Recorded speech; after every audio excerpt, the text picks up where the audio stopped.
Today, we have the privilege of speaking with a leader who has transformed the landscape of women's career advancement in India, Neha Bagaria, the founder and CEO of HerKey.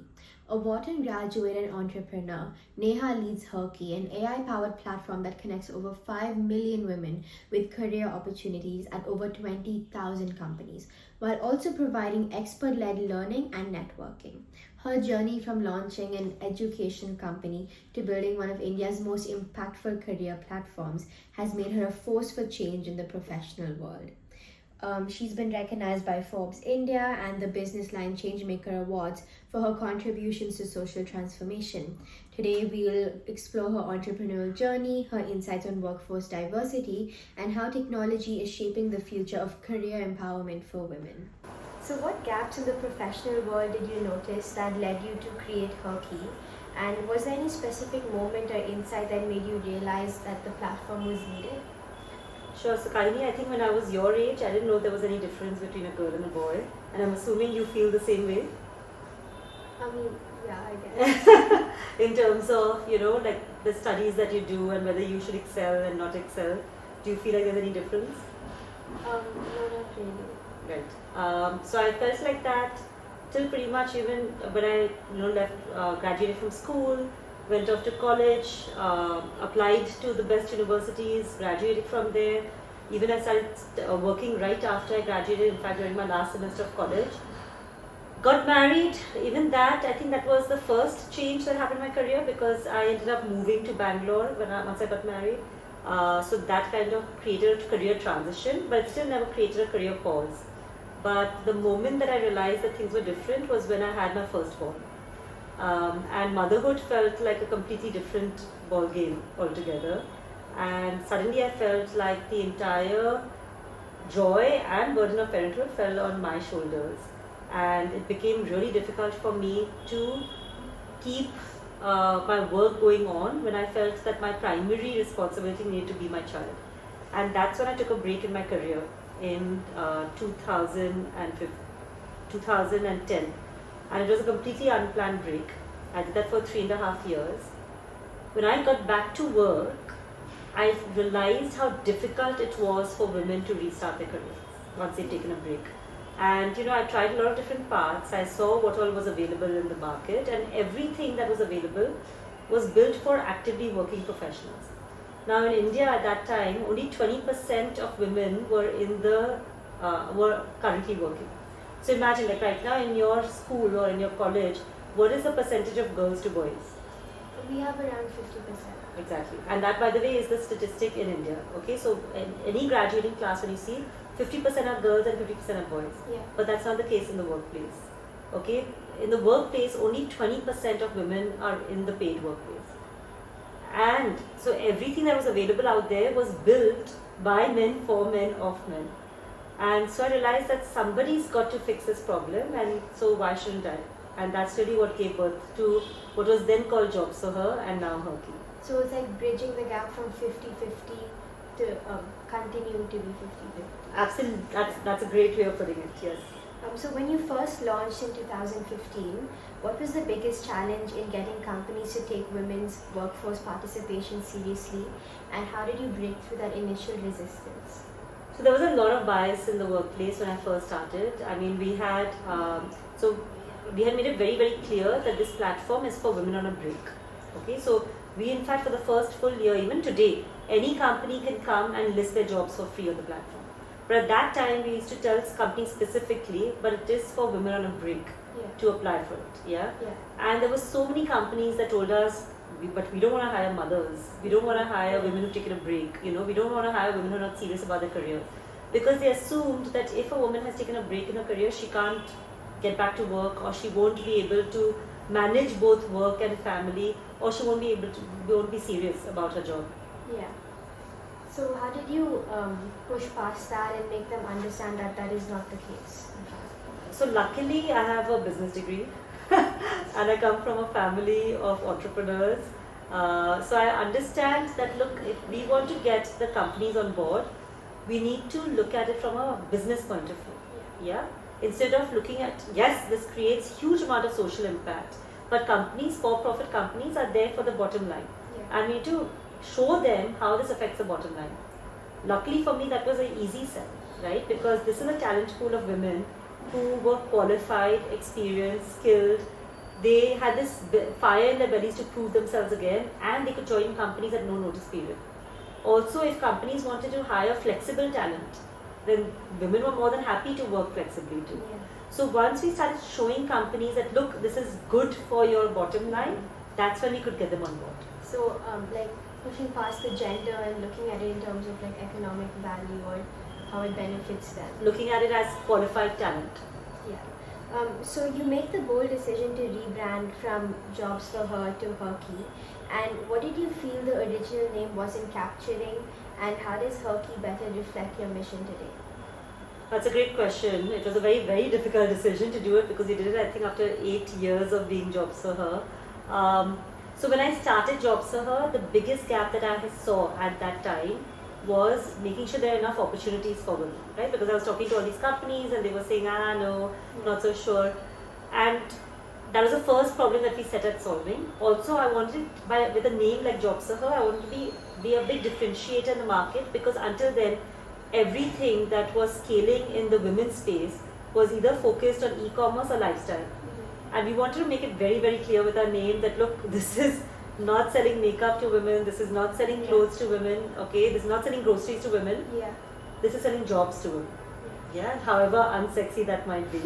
And that's why it really helped to have a name like Jobs for Her in the beginning. But as we grew, we, once we cracked the jobs piece of it and we had huge number of companies coming on board and putting up their jobs there, we realized there's a lot more that needs to be done, right?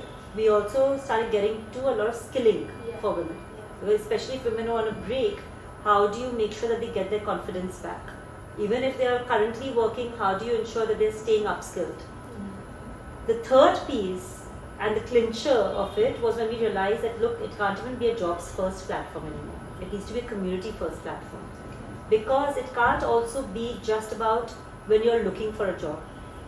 The entire journey of a woman's career is a very long journey.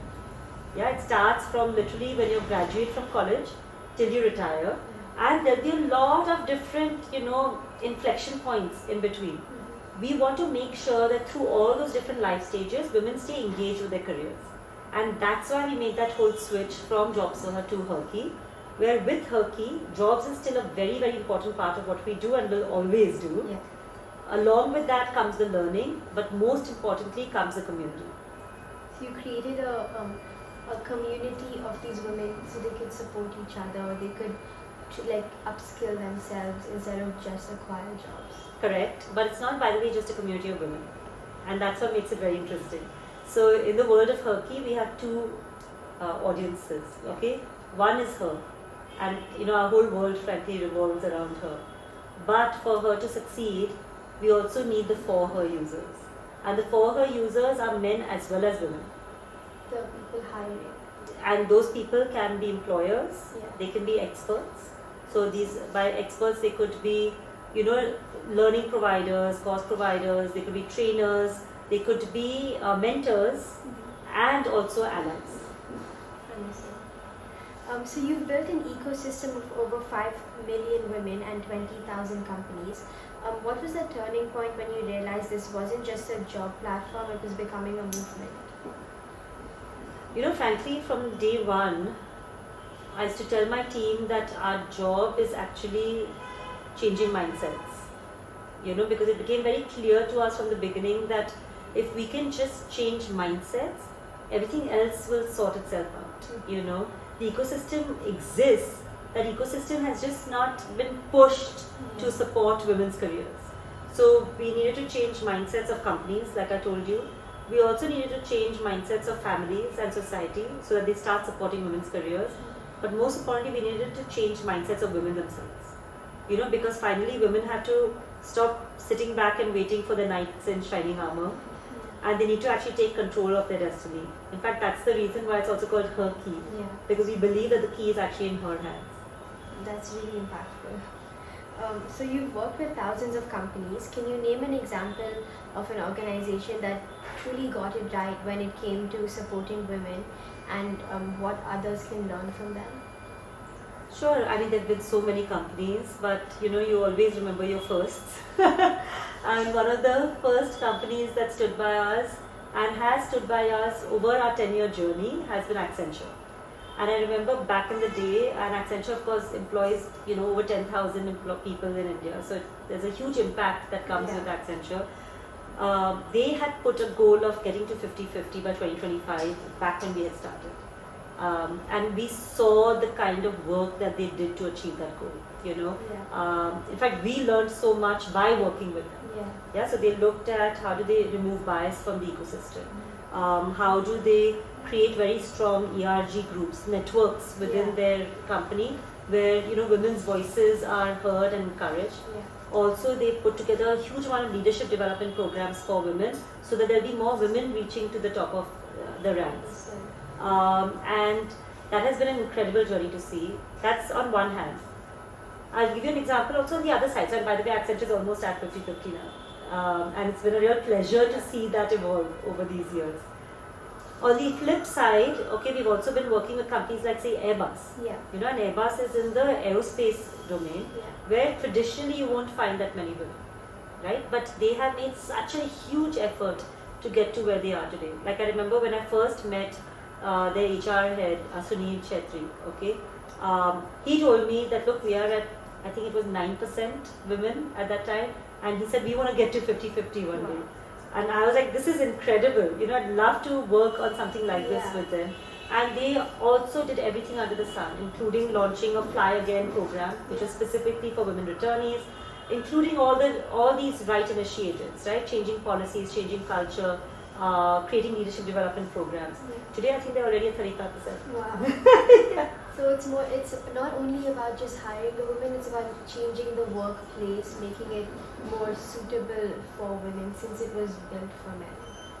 That's exactly right, Kahini. Because also keep in mind that, look, if the average working person has been a man, then of course workplaces will be built around that man's needs. I mean, this is not some bad intention or something that came in. It was just that was the main person in the workplace.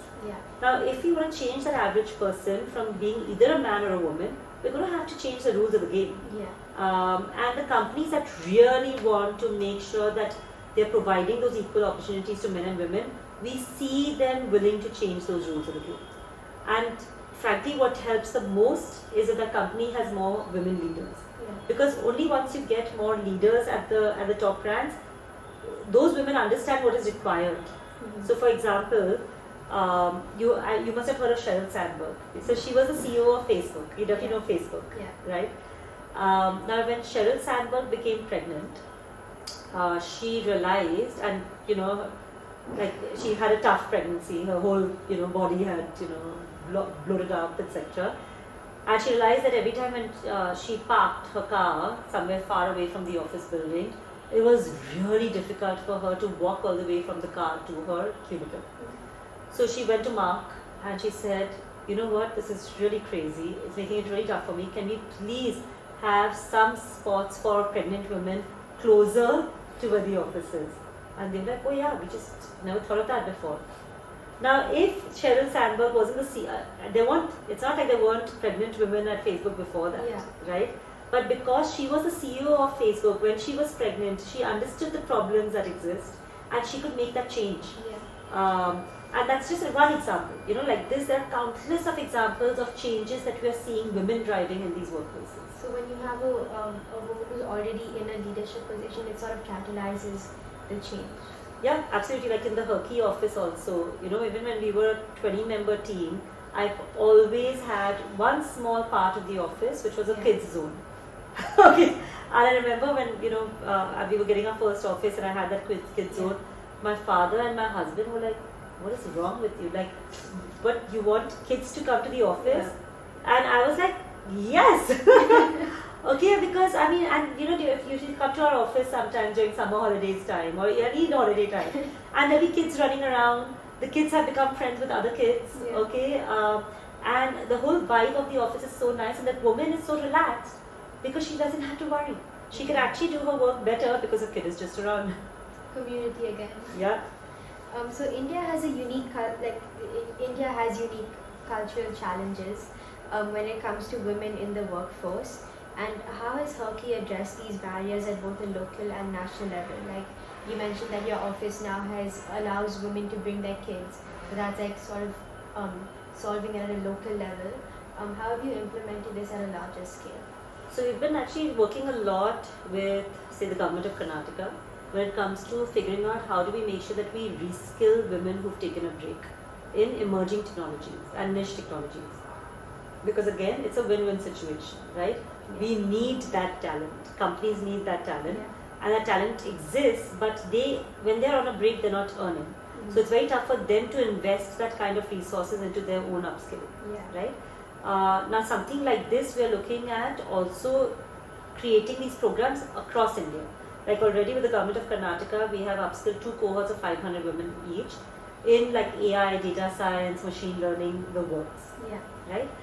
Second, there's a lot of policy intervention also that the government can do. For example, in India, we have a 6-month paid maternity leave policy, which is, by the way, we are amongst the few countries in the world that has a 6 months paid maternity leave policy, but we have nothing for paternity leave.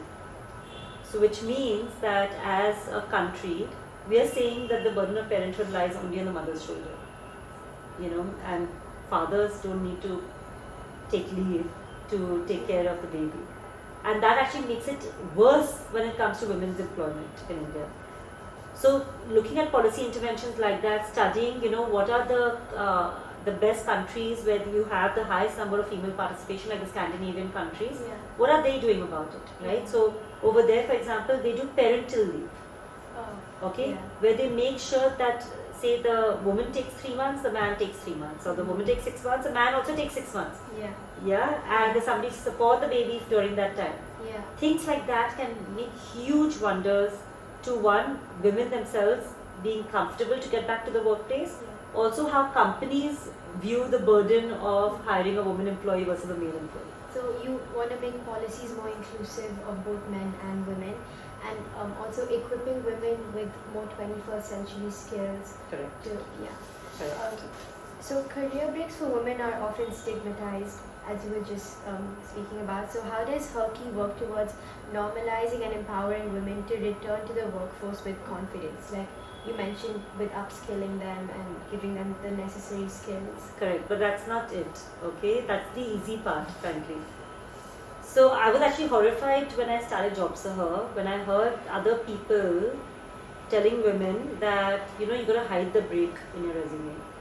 Like, don't tell anyone that you've been on a break.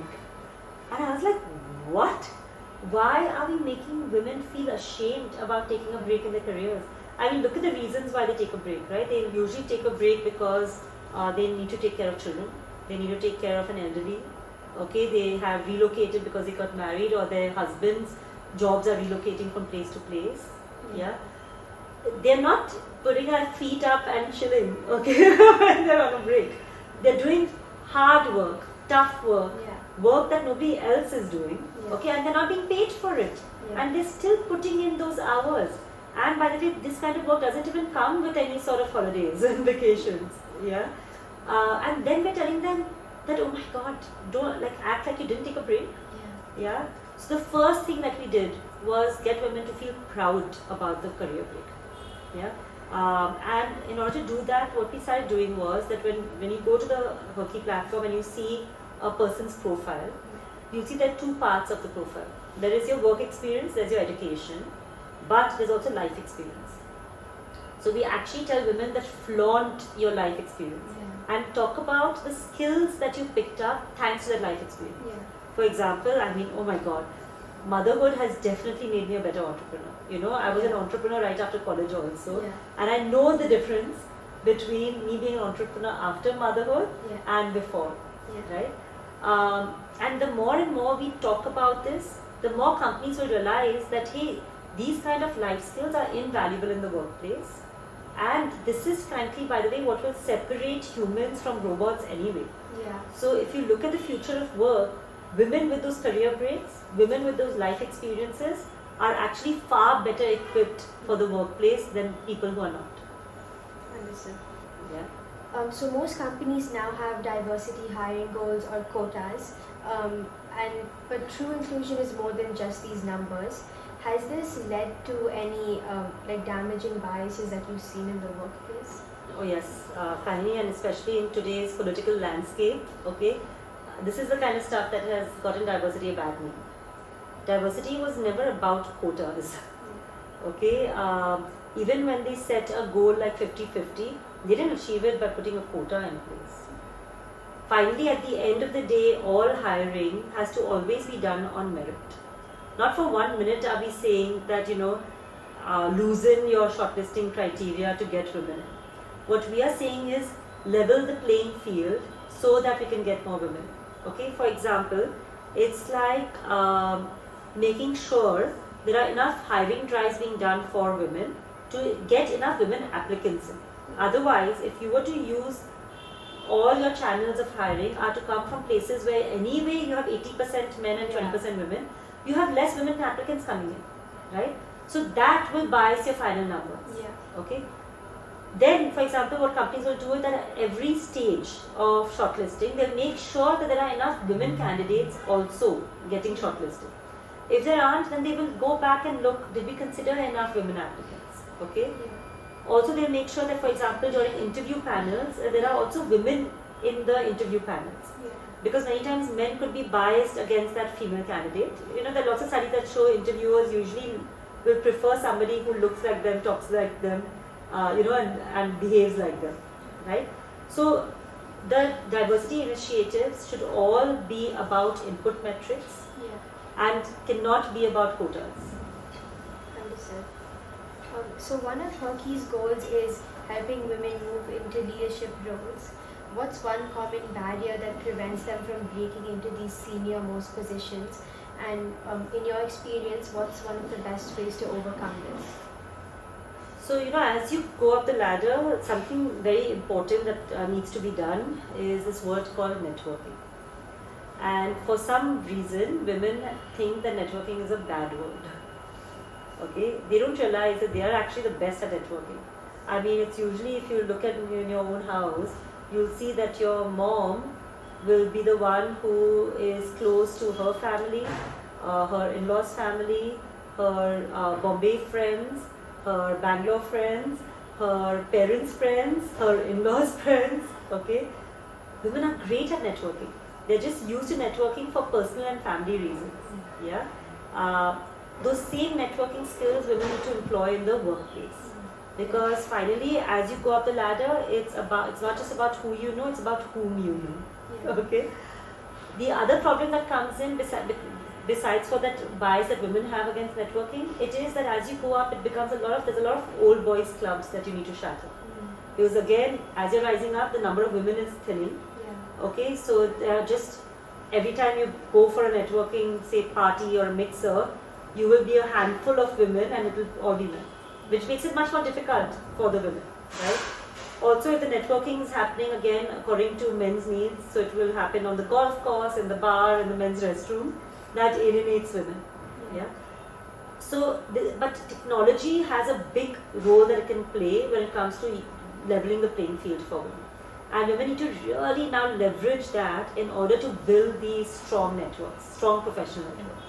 So it's about like they can transfer the skills from their personal life into their work life because they already have them. That's right. Okay. So HerKey leverages AI to enhance career opportunities for women. Could you share how AI is integrated into the platform and how it helps personalize job recommendations, networking, and upskilling as compared to traditional career platforms like LinkedIn or so? Sure. First of all, Karini, kudos to the kind of research you have done on this. And yes, absolutely, if we are doing this interview in 2025, we can't do it without speaking about AI. Because AI is revolutionary and it can be used to really help women leapfrog in the workplace now. Now, if you look at the myriad ways AI can be used, first and foremost, we can use it for predictive AI. When it comes to, so on the platform we have 5 million women, right? Every woman's needs are different.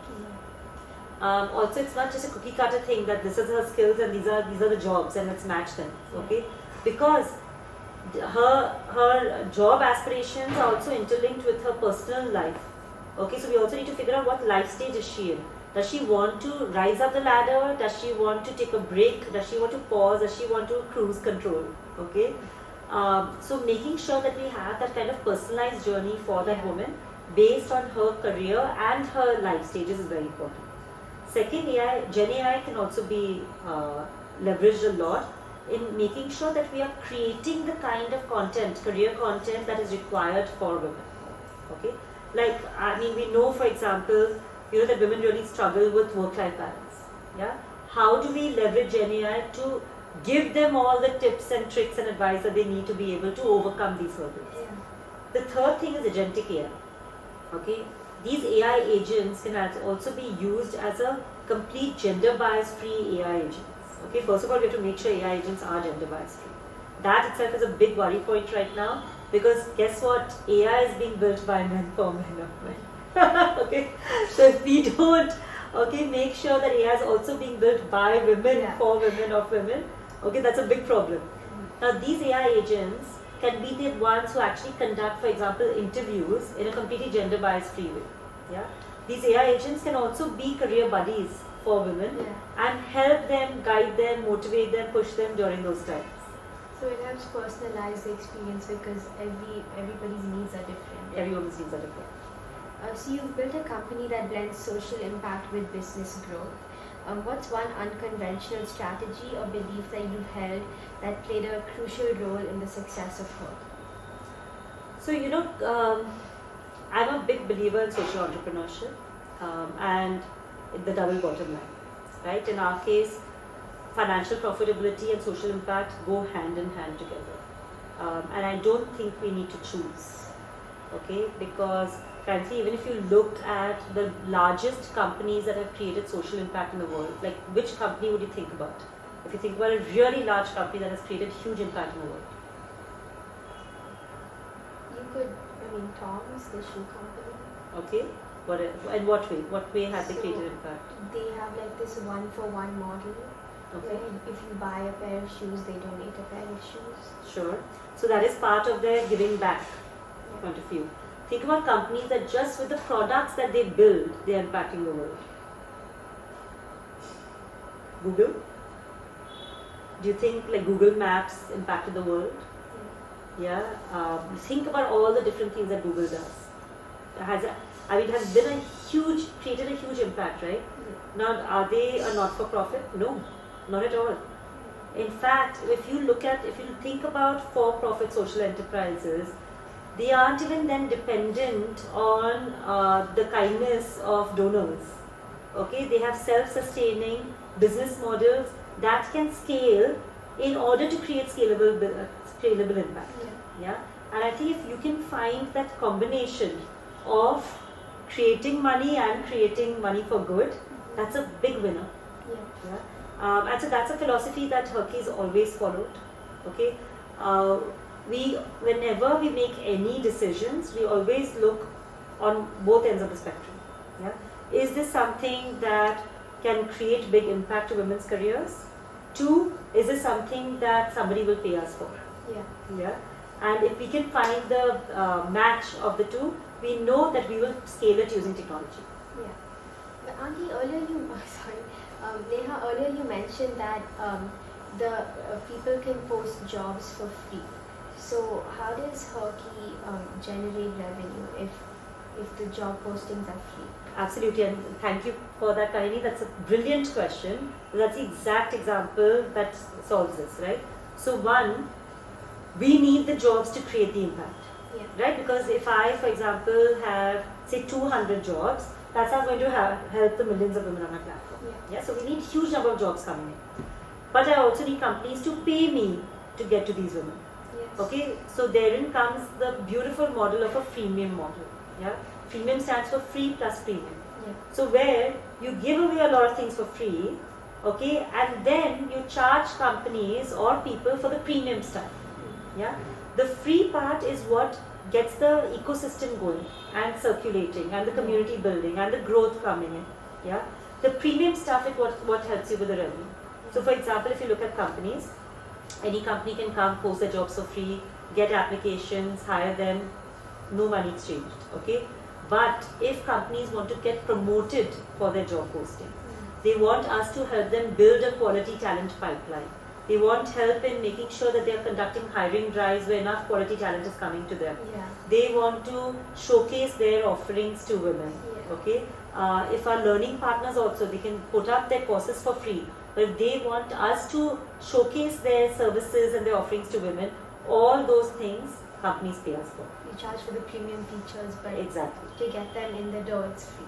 Even for the women, for example, there are tons of sessions that happen on the platform for free every day. Yeah. Yeah, where they can learn, they can get access to opportunities, learning, communities, the entire gamut. Yeah. But if they want any of the premium sessions, right, which could be say one-on-one resume writing, training, AI skills, etc., those are the ones that they pay for. Understood.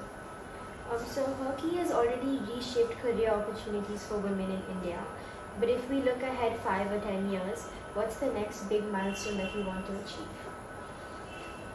5 or 10 years. So we are at 5 million women today. Okay, there are about 130 million women graduates in India. Okay. Out of which, so when we started, when I started Jobs for Her, there were only 20% of women working in the Indian workplace. Yeah. Today that number is 37% in these 10 years. I mean, I really think that in 5 years that number can reach 50%. Yeah? And frankly, for the country, if we really want to reach that $10 trillion status in 10 years, we are going to need our women in the workplace. So I think where HerKey is going, we need to really figure out how do we scale the impact that we're doing. If we're impacting 5 million women today, that needs to become 30 million in 5 years. Yeah. Also, if you really look at a futuristic view, maybe not in 5 years, 10 years from today, I really hope that half of our companies will be run by women and half of our families will be run by men. And so how getting from 37 to 50% and scaling it, what are some of the strategies that you are looking to implement to achieve this kind of growth? So the community first strategy is extremely important. Yeah, because only with the community can we connect women with opportunities, learning and networking every single day. Yeah. The other thing that we will need to do is make sure that this kind of learning, this kind of access is also happening in not just tier 1 India, okay, but also in tier 2 India, because that's where a huge bulk of our women are sitting, and huge amount of qualified women, right, with the basic college education that you require, and again not just from a jobs point of view but also from an entrepreneurship point of view, because for women to be able to contribute to the Indian economy, they can actually do it through entrepreneurship as well, sitting exactly where they are, and for that understanding technology and leveraging technology is extremely important. Understand. And just a last question. So when you talked about changing the mindsets of women, like I'm sure you've encountered some women who also believe in the stigma, who don't want to go back because they believe in the all of this. So how do you change the mindset of the women to make her feel more confident about herself and to make her want to go back? So Kani, I can give you the example of my mom. Yeah, my mom has been a full-time mom ever since I was born. Okay.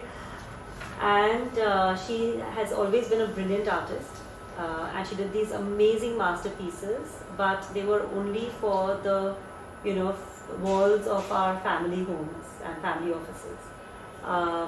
And I used to always ask her why doesn't she pursue her career, and she used to always have some reasons not to, right? Like she used to say, okay, once you go to college, then she say, once my brother goes to college, then she said, okay, once you get married, then she said, once my brother gets married, then she said, oh, now my grandchildren are there. Okay. And it never ended, and she always said that she was too busy to be able to think about starting up her career.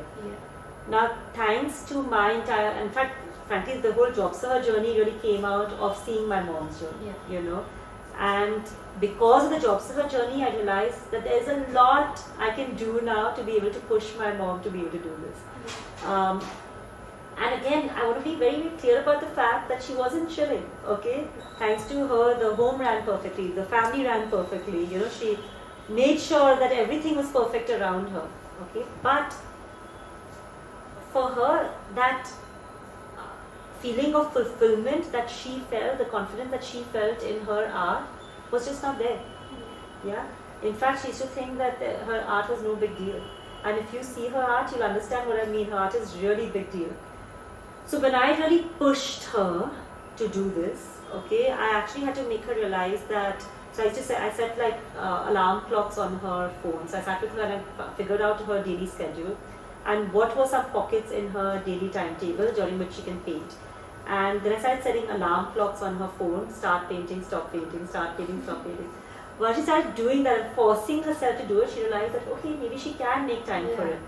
And then on her 60th birthday, she had her first art show at Jahangir Art Gallery in Mumbai. It was a completely sold out art show. After that, she has exhibited not just in India, all over the world. Her latest one was in Miami at Art Basel. And she is just on a roll now. And the confidence that she feels because of her own identity as an artist cannot really match the pride and confidence that she felt in her identity as a mother or as a wife. Because those were roles. This is her. You have to push people to start, and once they feel the joy, they can't stop. Absolutely, that is absolutely right, and we have seen this every day for the last 10 years. Thank you, Neha, for speaking with us today. I really learned a lot. It was quite an insightful conversation. Good, I'm really glad we spoke, Karini, and good luck with all the different twists and turns that will come in your journey. Okay, I will definitely love to stay updated on that. Thank you.